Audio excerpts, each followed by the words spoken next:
and you are live. Hi, everyone. This is Arthur Malman. I'm the chairman of the East Hampton Group for Good Government, and welcome to our Democratic primary town council debate. As most of you know, the East Hampton Group for Good Government is a nonpartisan civic association. We sponsor debates, forums, and various other media presentations regarding issues relating to the town of East Hampton, the school districts, the villages, and so forth. Today, we're very happy to have the three candidates for town council. For those of you who get confused, we have a town board of 5 people, and we have 4 members who are called council people, and 1 person who's called a supervisor. At 3:30 today, we have another GGG debate. This time, it will be between the 2 candidates for Democratic primary candidates for the supervisor's position. That will be Jeff Bragman and Peter Von Skoyak. Right now, we're going to have the town council debate. The town council has 2 openings this year. They're elected for 4-year terms. The supervisor is elected for a 2-year term. And the 4 town council people and the supervisor constitute the town board. The town board is a little unusual in that it is both the legislative body and the administration body for the town. And although as a practical matter, the supervisor tends to be more involved in day-to-day matters, legally, the 5 members of the town board have equal status. The town supervisor, I believe, is technically the chief financial officer, but as a practical matter, we have in East Hampton a chief budget officer. But again, the town operates in a way that seems to work for East Hampton, with the town supervisor exercising more of a chief executive officer role. Without further ado, I'd like to introduce the 3 people running for the town council on a Democratic ticket. 2 will be running, one will get lost by the time we get to the general election. They are first Kathy Burke-Gonzalez, Kate Rogers, and John Whelan. The Democratic primary election is June 22nd, and early voting starts on June 12th and goes through June 20th, I believe. And then, of course, you can get absentee ballots.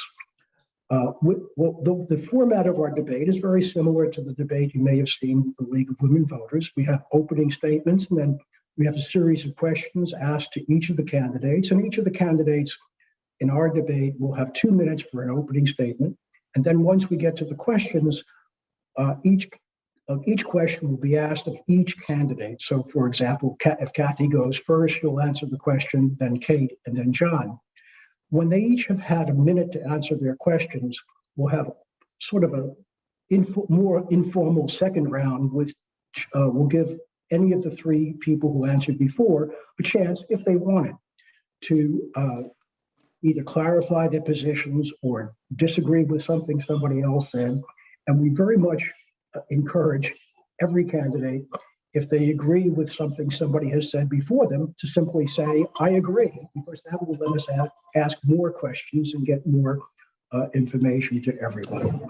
At the end, we'll have a 1-minute summary of the positions, and we've reserved an hour and a half because we recognize in the real world we have electronic glitches and things like that. But we hope to wind the debate up in about between an hour and 15 minutes. And then there'll be a couple of hours or an hour and a half or so for you to have lunch and enjoy the summer weather, and then join us if you can for the supervisors debate. And in case you can't join us, that debate is going to be available on demand on LTV site or the East Hampton Group for Good Government site, starting probably Monday or Tuesday. Now, without further ado, alphabetically, Kathy Burke-Gonzalez is smart enough to have one of the first letters in the alphabet. So, Kathy, you go first. Well, good afternoon, everyone. And before I start, I'd like to thank Arthur and the and the GGG for sponsoring today's debate. I'm Kathy Burke-Gonzalez, and I'm running for re-election to the East Hampton Town Board, having been endorsed by the Democratic and Working Families parties, and I'm the only incumbent in the race. I live in Springs with my husband, Joe Gonzalez, our 20-year-old daughter, Nina, who will be a senior in college this fall, and our 23-year-old son, Burke, who just recently moved to New York City. When our son started kindergarten, I started attending school board meetings. Not one to sit on the sidelines, I served for 9 years on the Springs School Board, the last 2 as board president. What I soon discovered about myself was that I loved public service, as the actions I took made a real difference in our students' lives. So 8 years ago, I stepped up and ran for a seat on the town board and was elected in 2013 and again in 2017. And there are 2 basic tenets that I subscribe to. And the first is that the job as a town board member is to enable the community to achieve its goals by getting the facts and building consensus. It is when we encourage public participation to assist in problem solving that we make the most informed decisions. The second tenet is that the town's budget is an accounting of our community's priorities, or put another way, it's a reflection of what we value. Over the last year, we took swift action by establishing COVID testing sites, creating a vaccination clinic, delivering over 67,000 meals to homebound seniors, and supporting our local food pantries. My years of public service have been firmly rooted in my core values: family, hard work, compassion for one another, and respect for our environment. I'm asking for your vote in the Democratic primary on Tuesday, June 22nd, because there's much more work to do. Thank you. Thank you, Kathy. Kate Rogers. Yes, thank you, Arthur. First, I'd like to thank the group, Arthur, and the group for good government for hosting this debate. And I am Kate Rogers, and I'm running for town board on the Democratic primary on June 22nd. I am also endorsed by the Working Families Party. As a working mother and businesswoman, I have always made time for the things that matter to me, and service to my town and community has always been my priority. I will bring the experienced leadership needed to bring our community together in pursuit of solutions to the issues that we face. As a member of the town board, I will seek to build on our many democratic successes while continuing to recognize and respond to the evolving needs of our community. I've served as vice chair of the Zoning Board of Appeals and member for a total of 9 years. And I was a member of the Town's Nature Preserve Committee, Energy Sustainability Committee, Solarized Energized Task Force, and I am on the Springs Citizens Advisory Committee. In 2017, after witnessing the devastation of Hurricane Sandy on friends and families up west, I applied and was trained by former Vice President Al Gore for the Climate Reality Project and began my advocacy for solutions to the climate crisis. As a climate leader, I now serve as a training mentor, co-chair of the New York State Coalition of Chapters and Peconic Region Chapter. I am also a founding member of Win with Win and WinWorks Long Island. I strongly believe that success in public office comes from facilitating an informed community, building coalitions, listening to diverse opinions, finding consensus, and then acting. With your vote, I will bring the same passion and positive energy that I brought to the community as a volunteer, grassroots organizer, Democratic committee chair, CVA member, and vice chair. That is what public service means to me. I ask for your support, and please vote in the Democratic primary on June 22nd. Thank you. Thank you, Kate. John Whelan. Thank you, John Whelan. But anyway, thank you, Arthur. Good afternoon, and thank you, Arthur, and the GGG for all that you are doing in these debates and all that you continue to do for our community. It's wonderful. And good afternoon, everyone. I am John Whelan. I'm a Democrat running in this primary. I'm also endorsed by the Independence Party for the November election. And I'm running for town board because I have a vision for East Hampton. It's not a grand vision. It's a vision of sustainability, of maintaining our environment, of working with affordable housing, of working with our citizens, and working with our summer residents, and working with our retirees and our year-round residents with regard to our community character, the character of our neighborhoods, the waters, the beaches, the bays, the aquifer, and housing and jobs and traffic. So there are so many issues to discuss that I certainly we won't be able to do these in 1-minute answers, but I want to say that my values and the reasons that I'm running for town board are based in being a lifelong resident of this town. I grew up, I was born in Southampton Hospital, and I was raised here and was blessed to have been raised out in Northwest Woods by wonderful parents. We had a large family and we lived on a farm and enjoyed the working hard and raising livestock and growing gardens and sailing and riding horses and all sorts of wonderful, wonderful things. And I want to give back to my community. And I want to set an example to my children and my grandchildren that it's all about giving back. And we are so blessed to live out here. The town of East Hampton is pressured with development. I've served, after getting an undergraduate degrees and master's degrees, I've served for 2 years with the Suffolk County Planning Commission. And I've been chair of the Zoning Board of Appeals for the last 7 years. I have a lot of value in that and my 30 years in architecture. And I intend on bringing a lot of new skill, a lot of value and professional technical ability to the town board if elected. And thank you. Thank you, Arthur. Thank you, John. And after the debate, I'm going to ask you why my cucumbers aren't growing here. I moved to the city, so I never learned that kind of stuff. I'd also like to mention that I got, and I'm sure others did, the notice across our screen that their internet connection is unstable. So if I'm asking a question and you get a garbled, well, take it back. You get a more garbled question than usual for me. Just feel free to ask me to ask it again. Since we started with Kathy on the introduction, we'll start with Kate. And the first question is about tax reassessment. It's an old question used over and over again. We don't seem to get very far with it.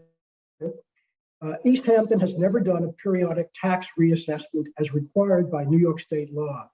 Many of our older, largest houses continue to pay low taxes even after they are sold, while newer, modest homes pay proportionately more. How would you get the hedge fund manager who buys $60 million older beachfront estate to pay her fair share of local taxes? Arthur, you are having a little bit of technical difficulty. There's a little bit of lag, but I heard your question. Thank you. I heard it. Thank you very much. You're right. We have been talking about reassessment for quite a long time. I know the study to do so is important so that we have a map of how this would work. I also have done some research, and that study will cost between, I believe, $5 and $7 million.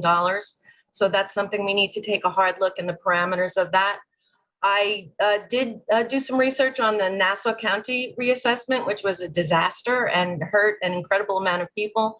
Also triggered incredible tax grievances that took up a lot of the taxpayers' money.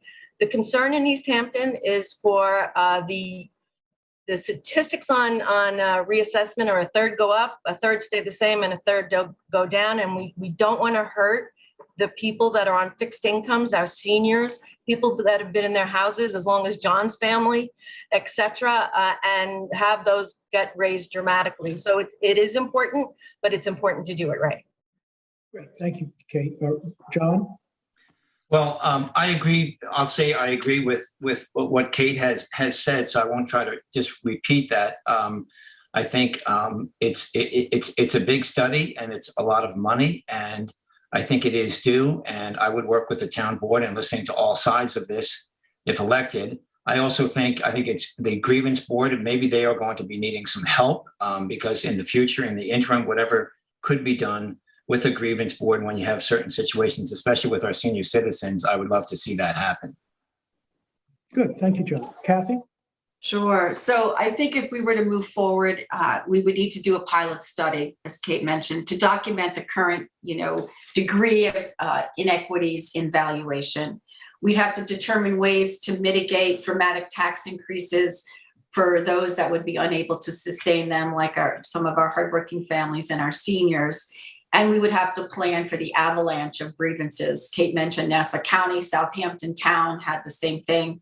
And we would have to investigate potential funding because it is a quite costly endeavor. And as I said in my opening remarks, the town's budget is a reflection of what we value.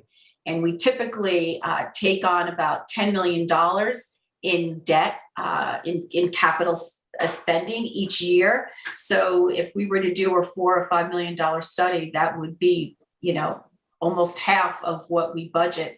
And what would we be giving up? What other improvements couldn't we make, or what couldn't we build, or if we were to move forward with the reassessment?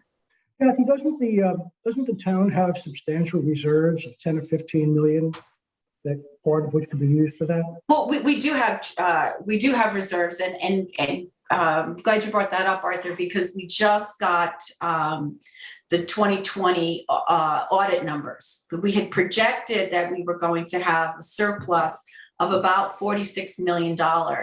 And instead, our surplus is going to be closer to 54 million. It's 53.8. And that's a function of mortgage taxes are increased dramatically because of COVID and all the, the home transfers here. Building permits are up because there's a huge boom in construction and renovation, and the sale of our scavenger waste plant. Yes, typically when you do use surplus, you only want to use it for one-offs, right? You don't want to do it to, for a position in the town or for something that is going to reoccur, but you'd want to do it for a one-off. So yes, in fact, you could use some of the surplus money if we wished to do a reassessment. Does anybody have anything to add? Kathy, John, Kate? Okay, good. Just quickly, in regards to what Kathy said, the expenses that the town faced with the emergency of the COVID-19 pandemic is one very good example of why it's important to be very conservative with your reserve funds. Because we were able to fund all of the emergencies, the responses to the emergency from the town, from that reserve fund, without having to increase the budget or go into a deficit. And I think that's a very good example of the importance of conservatism on the reserve fund. Kate, doesn't the controller's office suggest limit your reserves to about 20%? Yes, the budget? They do, but again, you're just a little lag, but I believe I heard your question. You're talking about the controller. Yes, that is the recommendation. But practical life experience, like last year, perhaps they'll take another look at that. Okay. Thank you, Arthur. But that would be about 10 million of reserves versus our 56 or so. So I guess we're pretty well reserved.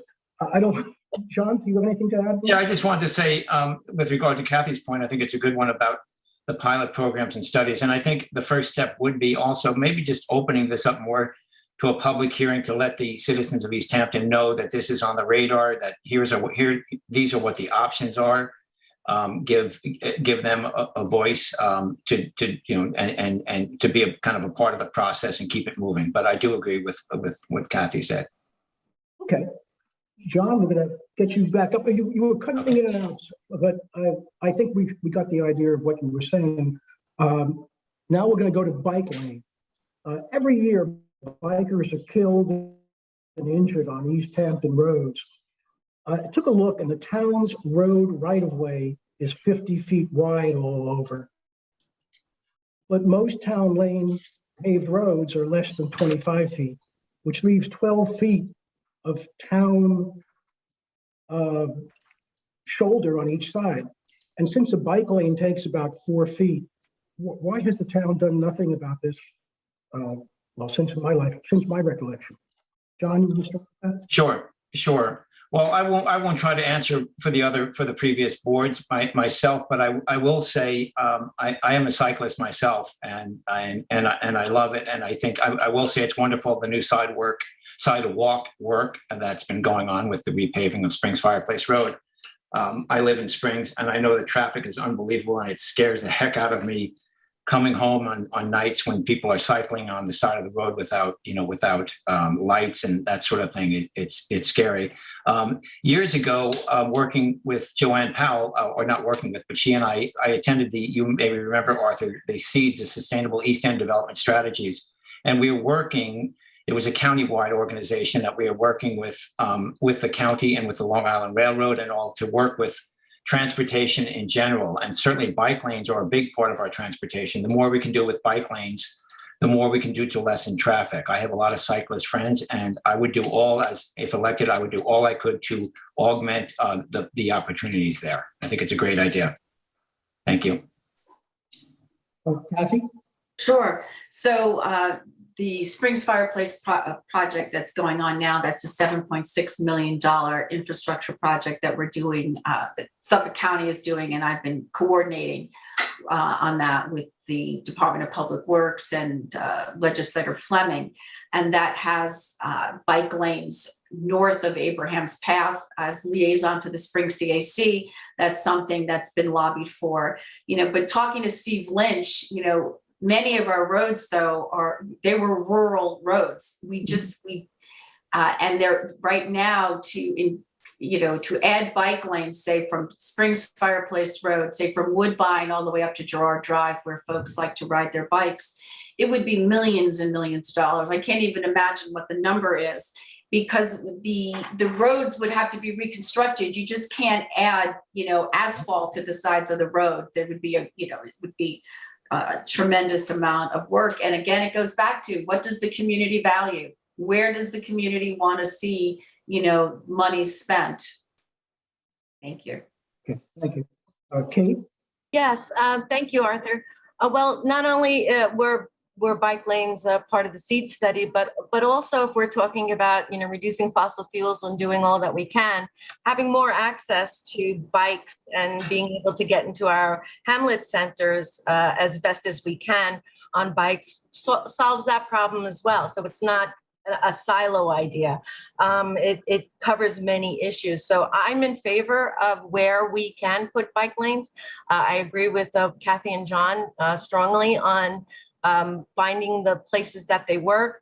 For me, I drive on Oakview Highway. I have a heart attack because there's actually, with the curvature of the road, the way that road was laid, it feels so dangerous to me when I see people, parents with their children riding on those streets. It's highly dangerous. So if we could bend or direct the bike traffic into certain areas, I think it also would solve some fearful safety issues as well.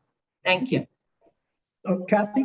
Yeah, and I would just also, given this opportunity, would like to just do a shout out to the folks at iTry, Teresa Roden and her team, for putting those signs up for the last 2 years along our roadways to just instruct people, that you ride your bike with traffic and you walk and you run against traffic. Because, when COVID struck and everyone, couldn't go to the gym and they were getting their exercise, riding their bikes or walking around in our neighborhoods, it was a great educational campaign, and I'm glad they continued it again this season.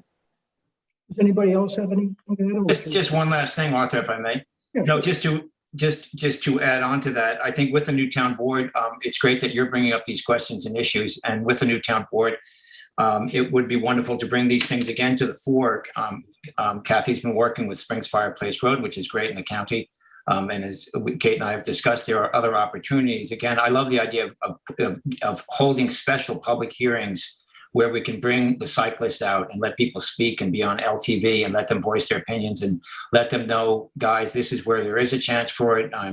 This is where there's not a chance, not guys and gals, where there are opportunities. And again, bring the community into this to let them know that, yes, this is on our radar and we want to do something about it. Yeah, I think the town has 300 miles of road. If you figure a bike lane costs close to $1 million a mile, you're not going to do $300 million of bike lanes. But some of the really twisty, turny roads with shoulders are probably someplace where we could take a little effort.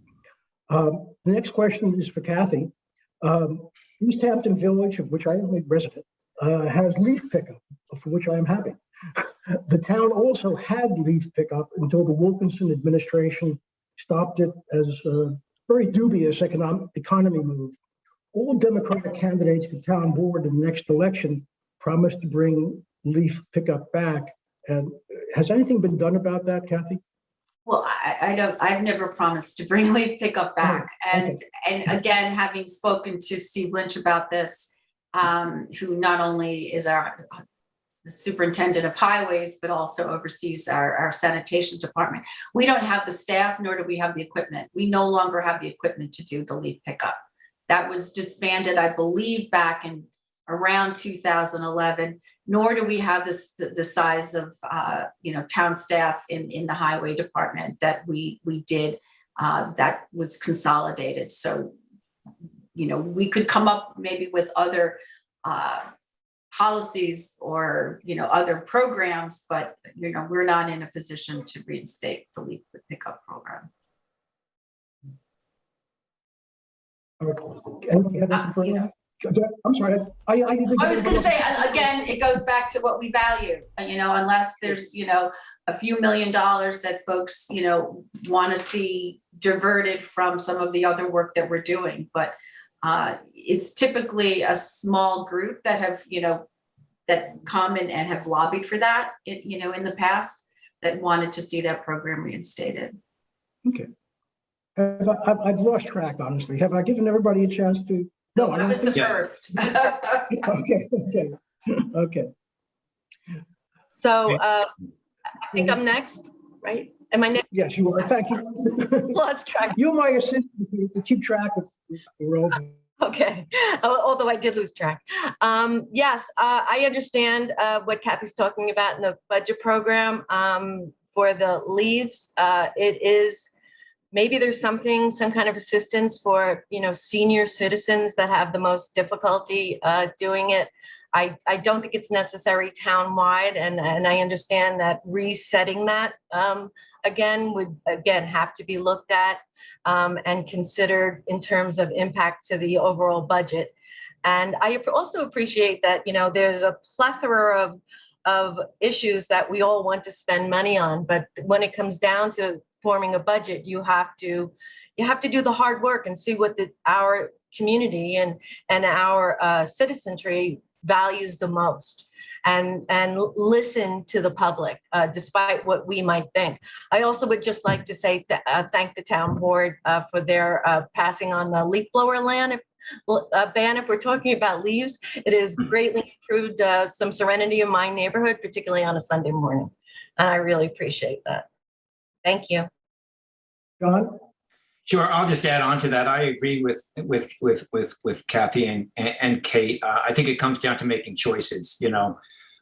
Perhaps that money would be better spent towards working on a bike lane or something like that, where there's a lot of students going to spring school or something like that. So and all of these things, all of the issues we'll be talking about this afternoon, they all come down to choices and analyzing and thorough research. And as the Greeks, I believe, said, in the middle stands virtue. And that's one of my favorite little adages there, because that's the way it works out. It works out with budgets, and it works out with conversations as well. Okay. Does anybody, obviously, my leaf pickup question got a pretty resounding Start raking, Arthur. Start raking. I've got broad shoulders. I'll just keep raking and piling. Right. The next question is for Kate, and it's about non-conforming uses. Since almost half of our hotels and other businesses exist in areas that are now zoned residential, it's very costly for them to modernize for even health and safety issues. How do you manage this? Well, being a zoning board member for such a long time, protecting the current zoning and limiting what could happen in non-conforming areas is a very, very important balancing act. Expansion of non-conforming uses could put a commercial use, enlarge it in a residential neighborhood, and that's not something that you want to see. You can make improvements staying within the original footprint. You are not bound to do nothing in a non-conforming use. You can make improvements. There is room for that in coming before the zoning board and getting some permits. So I am protective of non-conforming uses. When that particular structure is no longer in existence, then that use comes up to current zoning. And so I wouldn't like to see any kind of expansion on what you can do in the non-conforming use. John? Sure, Arthur. it was garbled at the beginning of your question. It was something again about motels. I missed the. Oh, yeah, let me just repeat it. I'm glad. Thanks. Please don't hesitate, because Thank we you. have this problem. Since almost half of our hotels and other businesses exist in areas that are now zoned residential, it is very costly for them to modernize for even health and safety issues. How do you manage this? Well, again, I'll just piggyback onto Kate's comments. I agree with everything she just said there, and you know, it's. I think I'm basically overall. I'm not a proponent of expanding non-conforming commercial uses in motels in residential districts. But what I am a proponent of is them investing the money, taking advantage of the rebates, and bringing all of their units and systems up to state of the art with the innovative on-site wastewater treatment systems, the IA systems, and the rebates that are available. And as well as Kate mentioned, you know, there are many improvements that can be made in the footprint. The zoning board does give out variances for certain situations, but I would say we stay the course here and encourage them to use rebates and upgrade for the sake of the environment. Kathy? Yeah, I would say, you know, I agree. I don't see us expanding non-conforming uses. Many of them are in our residential neighborhoods. And that's where we get the bulk of our noise complaints, you know, during the season, because we've got pre-existing non-conforming businesses in residential areas, and that's been problematic. They do need to update their systems, but you know, I think part of your question was that it's very costly. And I think what we've been seeing though, is there's been a lot of transfer of property here over the last several years. And there are a lot of wealthy folks coming out from New York City purchasing properties. I believe there's one group that just came out that purchased East Hampton Point, Rick's Krabby Cowboy, and Rushmeyer's. So I think at some point we're going to be, you know, fighting for the soul of this community, because it's many of our quaint places that we used to go have now become, you know, very upscale. But Kathy, how about the mom and pop restaurant that's going to face a bill of about, I think it's $300,000 or $400,000 to upgrade a septic system, and they really don't want to sell, and we'd rather not have them sell to the guys. I can't, to be honest with you, Arthur, I can't think of a mom and pop restaurant right now that finds themselves in that situation. And we do have, you know, we've got the CPF water quality funds. We go out for we have put grant applications out once or twice a year, you know, and some of our, you know, larger, you know, hotel restaurant establishments have come to the committee, made an application, and have been awarded grant money to to upgrade their septic systems to the low nitrogen system. Could I just add really quickly to that, Arthur? Sure. Just that, as Kate mentioned, you know, there's new finance here, obviously, and especially post COVID. So for the most part, I think there is money there. There are rebates there, and I think our energy should be focused on encouraging these people to make these upgrades. And thank God for the zoning board, because we're able to work on those kind of applications and make that happen. Okay, good. Next one is for you, John. Okay. The GGG and the League of Women Voters for about 100 years have talked about a town manager.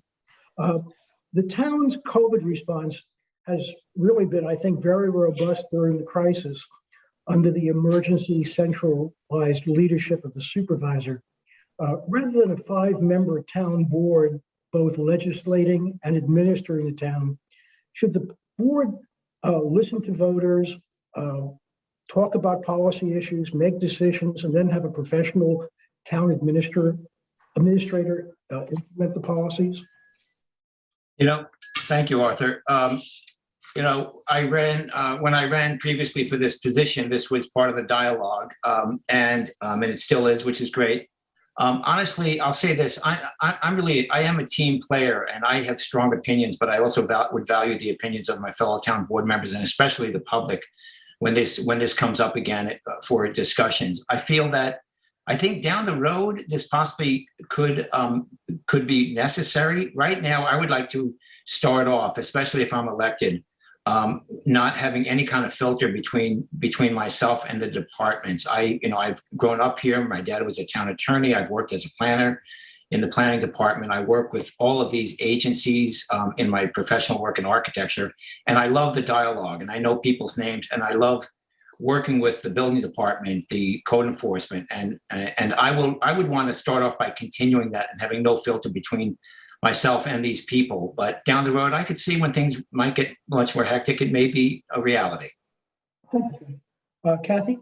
Okay, so I don't support a town manager. We have professionals running our town. We've got a professional finance department, town attorney's office, and our department heads are all professionals. My position is that leaders are elected, managers are hired. I think our community expects a hands-on town board. They want to pick up the phone or shoot an email to their representative, and so I think these kinds of decisions should be in the hands of the elected officials. Kate? Yes, thank you, Arthur. I agree with Kathy. And having, again, as John said, having spent 9 years interacting with the departments in the town, the department heads and the clerical staff, I don't think there's anything that beats one-on-one communication. Also, as a businesswoman and running a business, it's just always been what I was taught is it's your responsibility and you should be on top of every situation. So that's my training, and it would be hard to step back and have a middle person communicating between us. I think I'd still be in it. So I'm not in favor of a town manager. I think we should be hands-on as leaders. Okay, I think hands-on has won unanimously. Okay, Kathy, affordable housing. I know this is dear to your heart. The town has built really relatively few affordable housing units over the last decade, although we have thousands of people who need it. In addition to building subsidized housing, should the town consider rezoning areas to higher density so that private developers can build units that are more affordable? So the town manages, the town and other entities like East Hampton Housing Authority, Windmill, we oversee about 600 units of housing, be it, single family homes or senior housing or apartments or condominiums. We just opened a public hearing on Thursday to put an affordable housing overlay over the Phillips property, which is 395 Panago Road, just west of Domain Franey. We have been talking in the Community Housing Opportunity Fund Committee, which is we call CHOP, about putting single family homes there. The town code allows for 2 homes per acre. Suffolk County Health Department allows 4 homes per acre. CHOP's recommendation was that we put 3 homes per acre so we could have up to 20 or 25 single family homes there.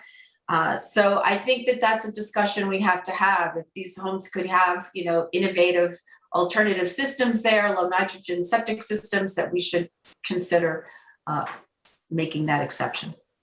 Okay. Yes, thank you, Arthur. I would have to take a good look at what type of downzoning you're talking about, because we can't attempt to solve one issue and create others, such as issues with our water quality and the character of our town. We want to be able to solve problems within a parameter. However, the most the latest development that I'm very excited about is Assemblyman Steele's bill, which recently passed the Assembly, to add 0.5% to what our CPF tax or commonly known as the Peconic tax, specifically for affordable housing. And at the same time, it also ups the minimum exemption up to $400,000. And I think that would be the most significant development for affordable housing. Thank you. John? Thank you. I believe the end of the question was about rezoning. Is that correct, Arthur? Yeah, down zoning is, I think, to allow for that. Yeah. I would just say that I would obviously, growing up in a family with 8 sisters and 3 brothers, housing is near and dear to my heart. And with my degree in architecture, my 30 years experience, it's on my radar every day. This office, we've done affordable housing pro bono work. It's something I would really want to be a major part of on the town board, collaborating with town board members in moving this forward. I hope the bill goes through. It's iffy. That would be a wonderful thing. I think that at the end of the day, that is the answer, where CPF money could be used to purchase land to do this. I'm all for green, sustainable, smaller housing units. In the future, I'll just add this, in the future, I'd love to try to work with Suffolk County and see if there's a chance on certain acres to have a couple of small cottages with covenants and restrictions hooked up to one system, whereby you could have a nice cluster of small little village type housing, and obviously green and LEED certified type things. That would be an example to New York State. Thanks, John. Kathy? So what I also wanted to say, so back in 2018 budget, we had put $2 million in the budget to purchase property for affordable housing, which is where we got the funding for the Phillips property and also for some property on 114. And the recommendation from CHOP, I should say, that we were looking at homes in the 1,200 to 1,500 square foot. So they would be, smaller homes and could potentially have their own individual IA systems. But generally speaking, in order to bring an affordable housing project to completion and move it typically takes 5 to 7 years. Unfortunately, that's just the nature of the beast. Kate? Yes, I also would like to add that I hope that everyone makes a phone call to Albany and in support of this legislation. That always is extremely helpful in my experience. I also would like to take a look at the detached apartment and apartments within homes program that the town currently has. It's the top square footage is for 600 square foot. There's not a lot of people applying for that program, although it could help our seniors stay in their homes, stay in the apartment, rent out their homes, et cetera, et cetera. So I'd like to take another look at that and see what the impediments are right now for people applying for those.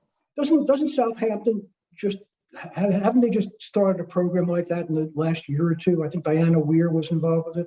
Yeah, we have started it as well. That was a 2016 amendment. So we have that program. There's not a lot of applications for it, and I'd like to find out why. Okay. Oh, what did we give John a chance yet? Yes.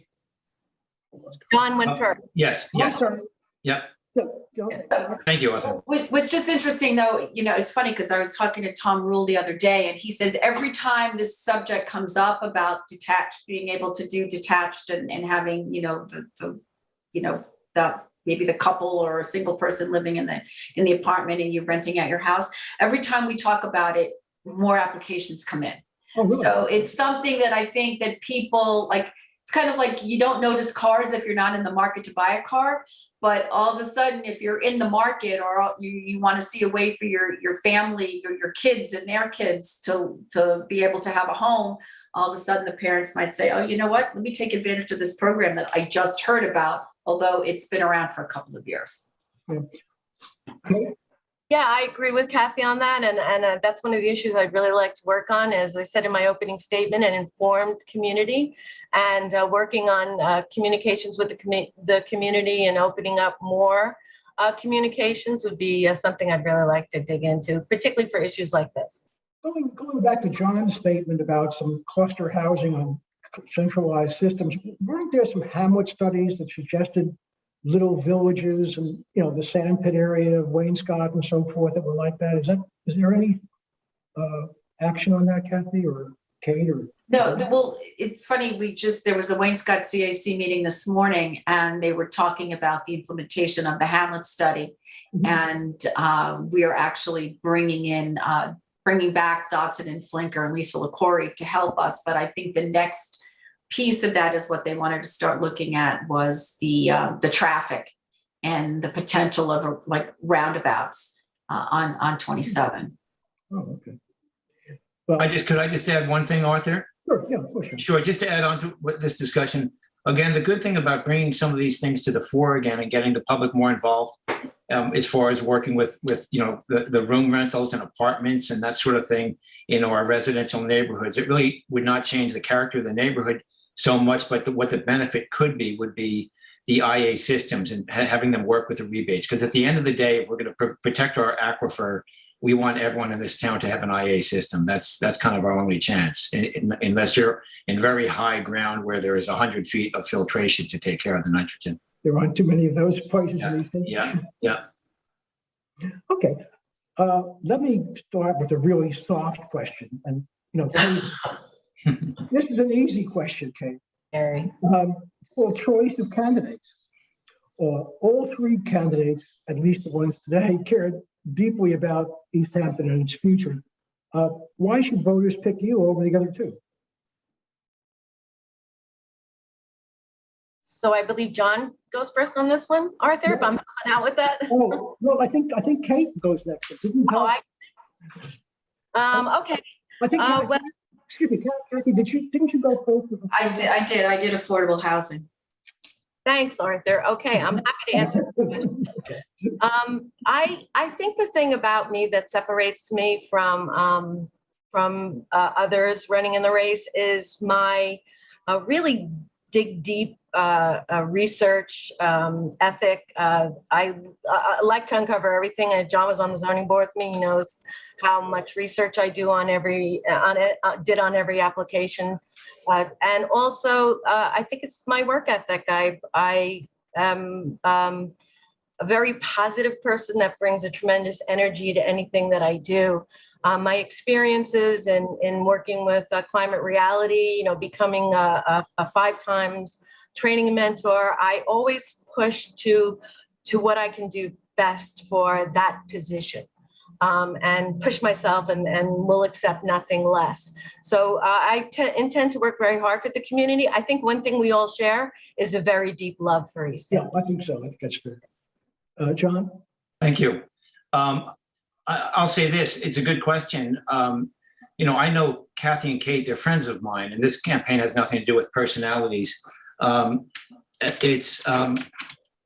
I feel that what separates me and why I'm asking voters for their support is that I feel that I can bring, with my lifelong commitment and my lifelong living here, besides going away to school and traveling, I feel that I can bring the last 30 years of my professional work in architecture, planning, zoning, and in getting things done. It's all about problem solving. Le Corbusier, the great architect, said architecture is a patient search, and I think that can be analogous to any problems that come before the town board. I enjoy collaborating with people. I can speak to people in the agencies. I can speak to contractors. I used to build houses. I appreciate the trades, and I want to feel that people know that they can speak to me and they can get a solid opinion, and I can really bring a new skill set to the town board to really manage some of these projects where maybe affordable housing doesn't take 7 years and we knock a few years off that. Kathy? Sure. I guess, I look back, I have 9 years on the spring school board and now 8 years on the town board. And I, believe that I have a proven record. I set the bar very high for myself. I come to every meeting, always prepared. I ask pointed questions. I've always got an open mind and I listen. And by putting the facts on the table and bringing the community in, I've been involved in a number of committees that I've been the liaison to, whether it was in my first term, taking on the airport and bringing folks from both sides of that issue and working together, or, on other projects. I have some, initiatives that I've worked on in the last couple of years that I'm so proud of. One is the show that the principal of East Hampton High School and myself had on LTV called Honest Conversations, where we interviewed experts in the field of mental health, adolescent mental health, which is something that's very near and dear to me. What we've done with the senior center and 67,000 frozen meals to folks. I'll stop there. Okay.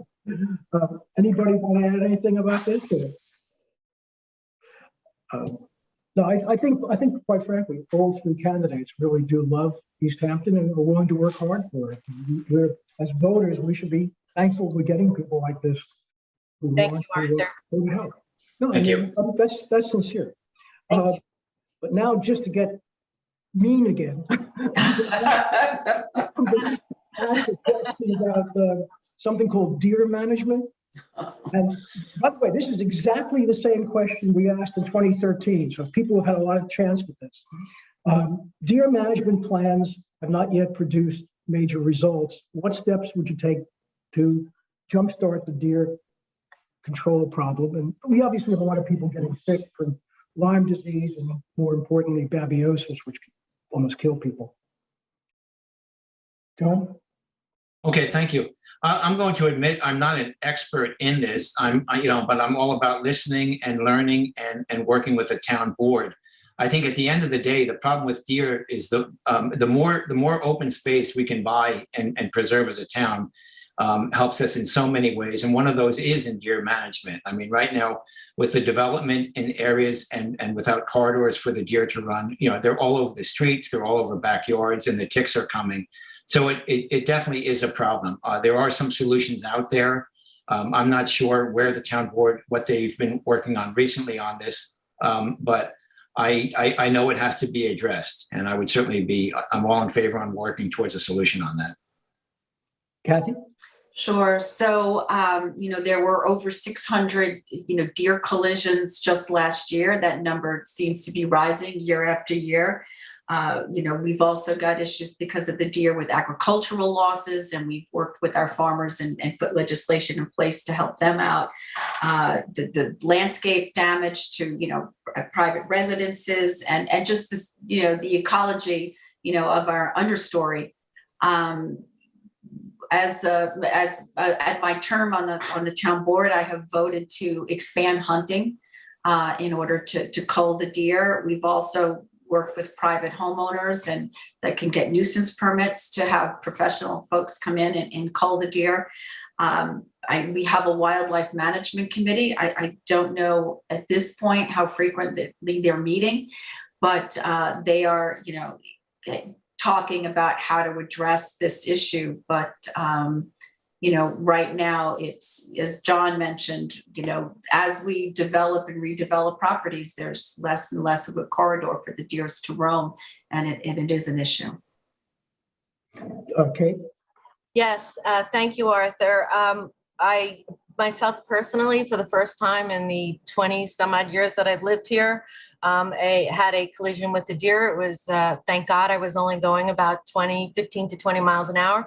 It was literally just outside the village, where it came out of a heavily residential neighborhood right up there on Accabonac, not very far from the overpass, the train overpass. So it was a very frightening experience, both for me and concern for the very large animal that hit my car. So I also recognize that there is a proliferation of deer that's dangerous to them and hurts them, and also to our own residents. One is public education about driving during deer times. We did it a long time ago with Slow Down for Deer Life, but the other one is I would support the type of programs like Kathy said. I wouldn't support any kind of artificial hysterectomies or anything on our deer. That has a village tried it, I think. Yeah, I wouldn't support that. Yeah. Okay. I guess the next question is government in the sunshine. And Kathy, you're the government, so we'll ask you about it. Poor Cheryl Gold, back in September, asked to get copies of 3 proposals to be the environmental consultant for the airport. And when I say she asked, at that point, she'd asked a couple of times. So in September, she filed a FOIL request. And hopefully that takes 30 or 40 days. April 18th, several months later, after being denied the FOIL request and after having appealed to the supervisor, the denial, she finally got it in an email from the airport manager who said that he was told to send it to her. It wasn't anything secret. What do you think happened in a case like this? Yeah, it was, that should never have happened. From what I understand, the circumstances were that those proposals were passed out at an AMAC meeting, which is the Yeah. Airport Management Advisory Committee meeting. Yeah. Anything that goes to committee members on any of our, 30 committees that compose over 300 community members is publicly available. So that should have been handed out to anyone that wanted to see it. So she shouldn't have had to foil it. She should have gotten it at that meeting. It should have been made available. So I don't know if there was a misunderstanding, but if I were the liaison to the airport at that point in time, I would have, made sure Cheryl had it, in real time. Okay, thank you. Kate, I guess, what was your thought about this type of open issue? Just in my personal practice, as 3 years ago, I was elected chair of the East Hampton Democratic Committee. When I came in, the screening committee, the committee that selects candidates, was a closed committee. It was behind a closed door with a certain amount of members, a small portion of members on the Democratic Committee. And as soon as I became chair, I did away with that and opened up the screening process to the entire 37-member committee, because I am very steadfast on transparency, on opening up discussions, listening to diverse opinions. It's not a matter of feeling like you have to operate anything behind a closed door. And I support all transparency. It brings the community together, and everything should be available to the community. In all fairness, people should understand that there are provisions in the law which lets the board meet in executive session for personnel, employee matters, pending litigation, but these are situations that are understandable. John, do you want to take a crack at that? Yeah, I think it's pretty obvious that it should be completely transparent, except for what you just mentioned, Arthur. That sounds like an unfortunate glitch. I think with regard to transparency, as many of these things should be available, and people should be encouraged to participate in these committees and in the CACs as much as possible, and therefore they have firsthand knowledge. And I must say, while I have a second, I will say that it's incredible the passion that our citizens have, whether they are lifelong citizens like myself or people that have just moved out here a year or so. It's wonderful that they get so involved. Okay. Anybody else have anything on that, or we can go on to the next question, which I guess is for Kate. And it's about CCA, which is a mouthful called Community Choice Aggregation, which is a program I'm sure Kate knows about, but it should allow the town to aggregate the electricity buying power of local users and achieve energy goals of the town. And that's where the fog comes in. Because there are lots of people whose goal is clean energy, and then there are other people who would like to have their electric bill, and no matter where the electricity comes from. How do you respond, Kate, to people who say we like clean energy, but give us lower electric bills first? Yeah, I understand that myself as a ratepayer. Before we even talk about CCA, there are impediments to CCA on Long Island, which is why we haven't dug further into this issue.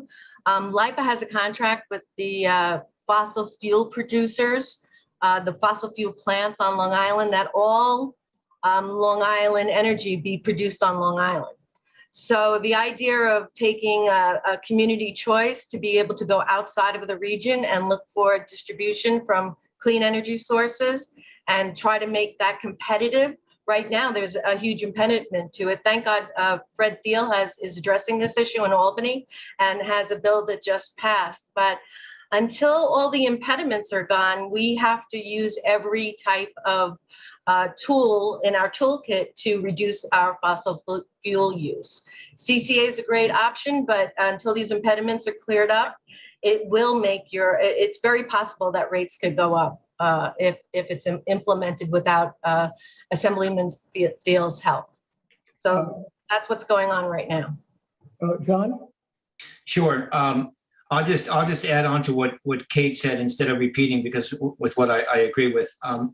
I think at the end of the day, whatever we can do towards making making it happen in the best way for the towns and the citizens' future is the way to go. But I think a major part of that is just in overall lowering our consumption through solar energy and the wind farms. I'm a strong proponent of these.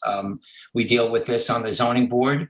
And I would love to be more and more involved as a town board member in making these initiatives happen, especially with the town buildings. There are many opportunities for much more solar work to be done.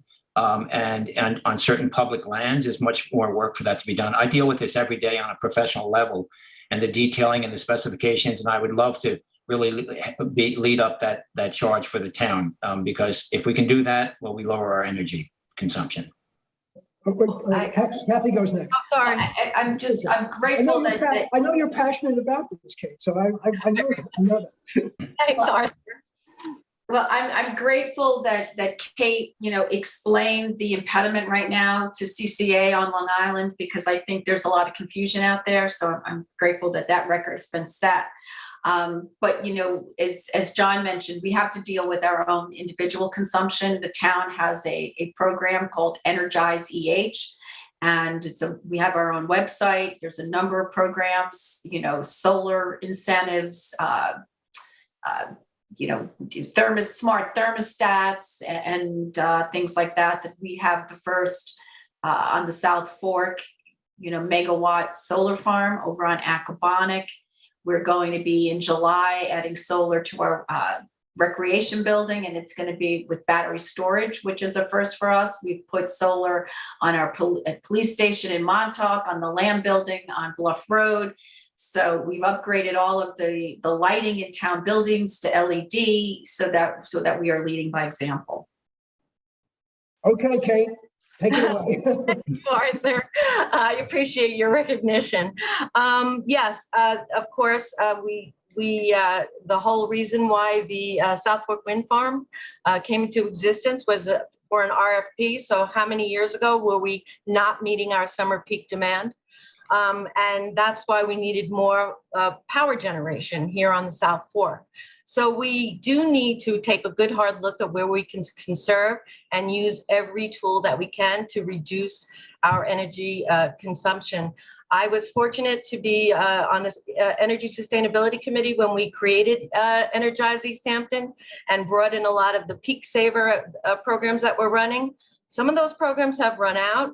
I also was happy to be part of the Solarize program, where you can get discount solar installations through signing up through Solarize. And I encourage everyone to go to Energize East Hampton. This, again, comes down to public education as well, because I'm not sure all these facts get out all the time.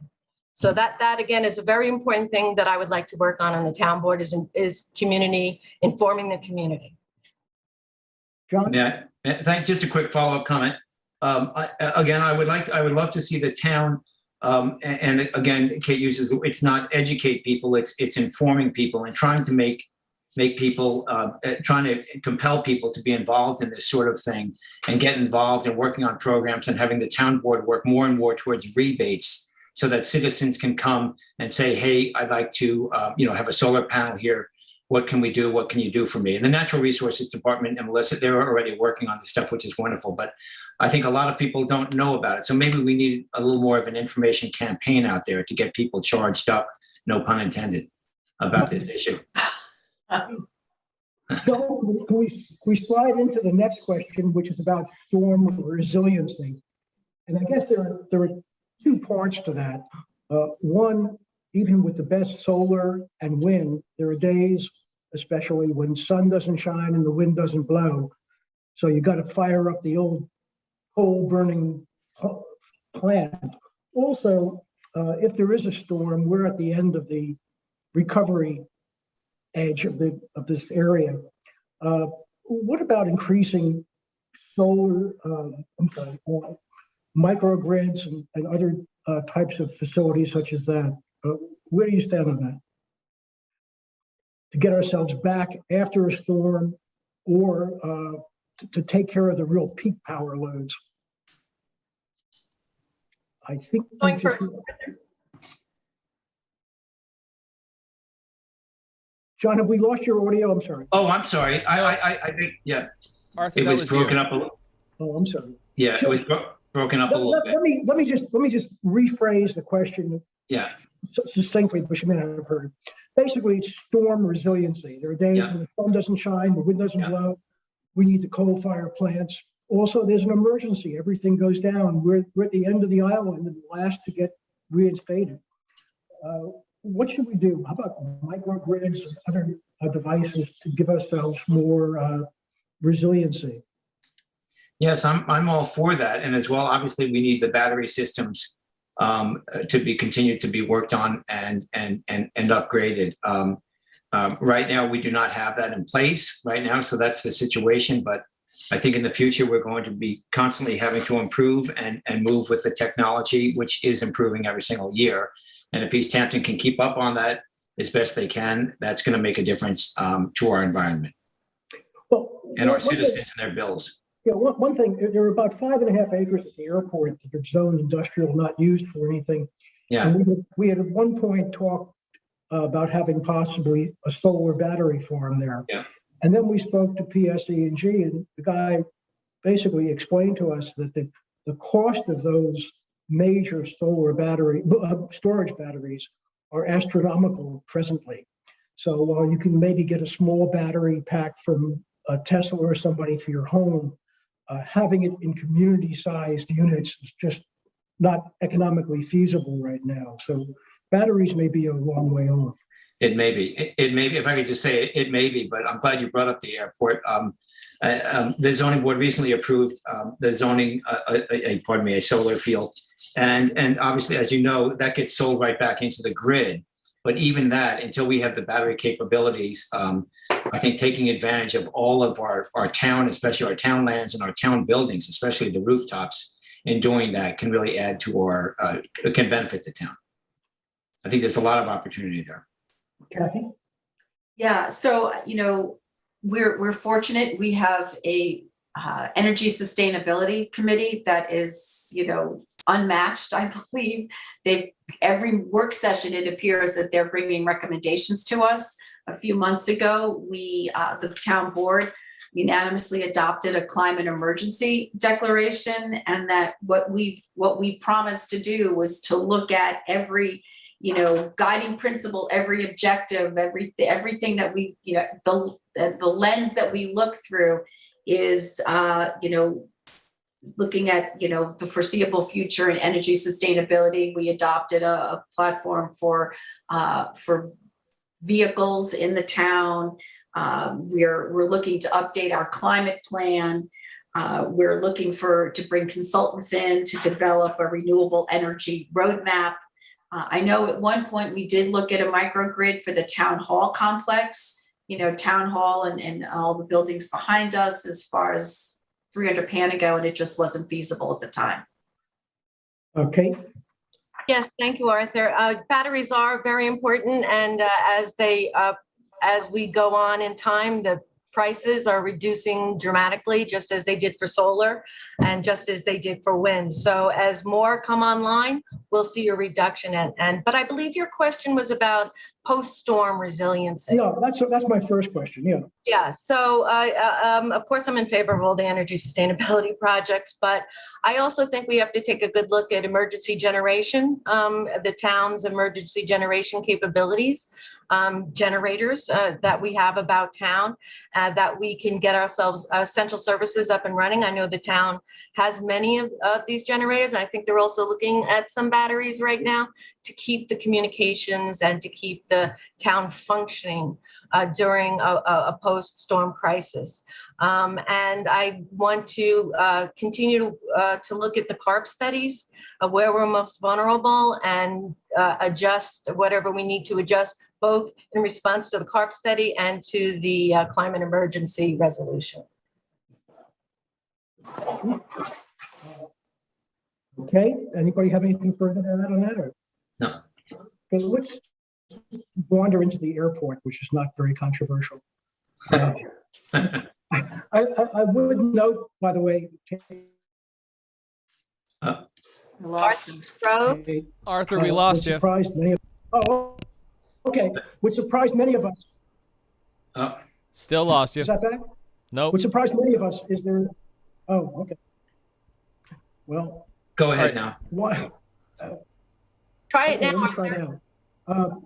Well, okay, I figured we'd have some of this outage, and I probably should be quiet anyway. But in any event, I would note that we were very surprised to find that there are no generators at the airport if there's a power outage. And the reason for that is the East Hampton Airport is not part of the regional emergency plan, except as a parking lot for LIPA and PSEG trucks. So that's a common misperception. But let's talk about the airport. And Kathy, we're back to the point where the FAA grant assurances are going to be running out. There's been a preliminary economic analysis which shows that 40% of the airport passengers are Southampton bound, and the people who come in on commercial flights account for about 1 or 2% of the tax revenues or sales tax revenues of the town of East Hampton.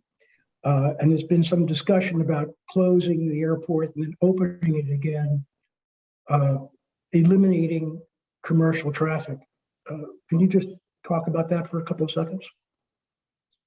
Sure. So right now, you mentioned our grant assurances expire in September of 2021. And I want folks to know that we're not just going to throw a switch and everything's going to change the next day. We've started leading a thoughtful process. We've brought in consultants, Lisa LaCorey and Dotson and Flinker, to help lead the process. We've had a draft economic study. We've going to be in an upcoming work session have an environmental presentation and a zoning analysis for the property. We're looking at a continuum where the airport operates as is to full closure or something in between, and that's something that the community has to decide. We also have to be sensitive to there's a private airport in Montauk, and we don't want to see all of the aircraft or some of the aircraft that can land in Montauk divert to Montauk. So our airport council is now researching someone to do a diversion study or update the diversion study that we have on hand. Okay. Yes, thank you, Arthur. Attending your AMAC meetings, which you chair, have been super informative, and it's another meeting that I suggest that members of the community attend as guests because you learn so much when you're focused on the airport and the work that you've done. I agree with Kathy. One thing I probably would say differently is I don't believe the airport is sustainable as it's operating right now. The quality of life issues for many people in the town are devastating with the noise levels that they can't be ignored. In zoning board terms, you kind of look like this airport had a footprint, and now it's certainly outgrown its footprint, particularly with noise, which is a major issue. However, you do not want to take a problem from one part of town and send it to another. So I think we should use this opportunity to dive deep, do research, listen to the community, and then act. Thank you. John? Sure. Thank you. My opinion mirrors Kathy and Kate's in most all ways. I would just say that I would handle this, as a town board member, I will be one of 5 making some very difficult decisions. And I would treat this is much bigger than issues. This is a huge issue. And I will say that something has to change. I would approach this in a thoughtful way, the way I do any application in the planning commission or on the zoning board or any work. And that has to do with listening to the experts, listening to the public, doing a lot of reading, doing a lot of researching, looking at all of the options and making sometimes a difficult choice, but making the choice. But I see this again as being something in the future. I'm not going to try to predict, but something that could be incremental depending on how well or things go or not. But something definitely has to change. And I'm pleased to see the federal assurances being ending. Kathy? So late last year, we'd gotten a letter from the FAA, and they basically outlined that the town had four options. One was to pursue the Part 161, which we had already decided that that was not something we were going to go through. It would have been millions of dollars, and we didn't feel that we'd end up where we wanted to end up. We could close the airport, and for some period of time, that period of time would probably have to be negotiated with the FAA and open it up as a private use airport. We could do complete closure or operate as is. As mentioned, we can't operate as is. It's just not acceptable. The real tipping point was the commercial flights, which is why that's what we looked at as the modified option in the draft economic study, because just the aircraft noise has just interfered with people's quality of life and their peaceful enjoyment of their homes, and it's a regional issue. But, at the same time, we need to be sensitive to, Montauk, because this is a town-wide problem. And, we need to work it together as a community to come up with a solution. Right? Yeah, I just would like to thank Kathy and acknowledge all the work she's done over the years on the airport, a very difficult situation, but she has worked many, many years to solve this problem. And I would just, as a community member, like to thank her. Good. So would I. As an AMAC chairman, she was our liaison for a long time. Anybody like to add anything, John? No, well, no, I will just say that I think that the main thing here in the going forward would be doing things properly, doing things legally, so we don't get involved in long drawn out lawsuits. And I have a very strong feeling, and from listening in on the hearings and the attorneys, that a closing down, a reboot, it's like rebooting a computer. I think that's going to happen. And I hope when we do get things up and running for the next phase, whatever that may be, that we use the technology today to do much better tracking with the transponders and with an upgraded tower system, whereby those who are coming in and are making the wrong choices are fined extremely or banned from the airport. Because I think with new technology, we can really track the offenders. But nonetheless, I see this as being an incremental thing over the next years, and I would like to see the public very involved in this as well. Well, thank you. We have 116 questions that we haven't gotten to. We can come back. You want to come back, bring your lunch and pajamas to sleep over. Right. But let's pick a rainy day. Right, exactly. Too beautiful. If you all want to sum up in a minute, Kathy went first. John, why don't you go first this time in the summary? Okay, thank you, and thanks again to the GGG and to you, Arthur, for running this. I'll just end by saying that I'm looking for the trust and the support of voters. I think it's very important to have somebody that was born and raised on the town board, because, to paraphrase Maya Angelou, when she wrote about, if you don't know where you're coming from, you can't know where you're going to, so to speak. And I feel that my background here and my passion and the value and my moral values and my faith values have to do with why I am running for this position. I know I can bring a skill set and a new professional level to the board that as a new member, that is not there, not saying it disparaging about what the talents that are there. I just think I'm doing this really to honor my parents and their service to the community. I've lost 3 siblings in as many years, and I realize that I'm in the third period of this tennis match of a 3-set match. I would be taking a major pay cut to be on the town board, and I would look forward to doing that to make an example to my children and my grandchildren, and to be there for citizens to feel comfortable speaking with me at any time as a town board member. Kathy, I guess go around in circle. Sure. Again, I'd like to thank the GGG. Arthur, this was a tremendous format, and I really appreciate all the efforts you all put into putting this together today. And like all of you, I want to see East Hampton remain a beautiful, healthy, and extraordinary place to live, work, and raise a family, a place where all of us share in the responsibility of caring for our community. Caring for our community means protecting drinking water, surface waters, and harbors and bays, advancing offshore wind and solar energy, saving our beaches and beach access, leading a thoughtful process to secure meaningful relief from noisy aircraft operations, creating affordable housing opportunities, supporting quality childcare and after-school care for our kids, increasing mental health services for our adolescents, health and wellness services for our seniors, and collaborating with Stony Brook Southampton Hospital on a new medical facility. I'm asking for your vote in the Democratic primary so I can continue to address the pressing needs of our children, our seniors, and our natural environment. Thank you. Thank you, Kathy. Kate?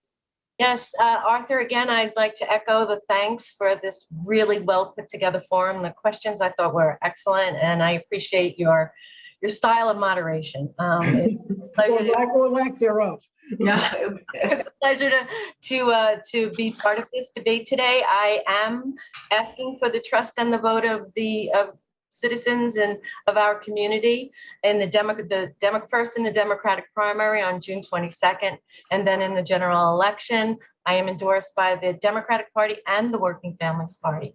I have had a passion for our town and have been volunteering for our town in every way that I can, and working for our town to find solutions to create this sustainable East Hampton that we speak of, which not only includes the environment, but also the community, because this community is very special. And if you've lived anywhere else, you certainly know that this is a very, very special place. It gives you an incredible perspective. So with your vote, I will bring the same drive, passion, and positive energy that I brought to the community volunteering, grassroots organizing, as the Democratic Committee Chair, and ZBA member, Vice Chair, and member of the committees. This is what public service means to me, and I strongly have a desire to be in service to our community. Thank you. Thank you all, and I think we're very fortunate to have three very good candidates on the Democratic primary ballot. I just want to thank you all, and also Jason Neuer and the crew at LTV who made this possible. The people in the town who wrote in some of these questions or ideas for them. And remind everybody that if you have the time, our supervisors debate is at 3:30 today, also on Channel 20. Thank you very much. Thank you, Arthur. Thank you, Arthur. Yeah, sure. Thank you, Kate. Thank you, Kathy. Thank you, Kathy. It's great to see you guys.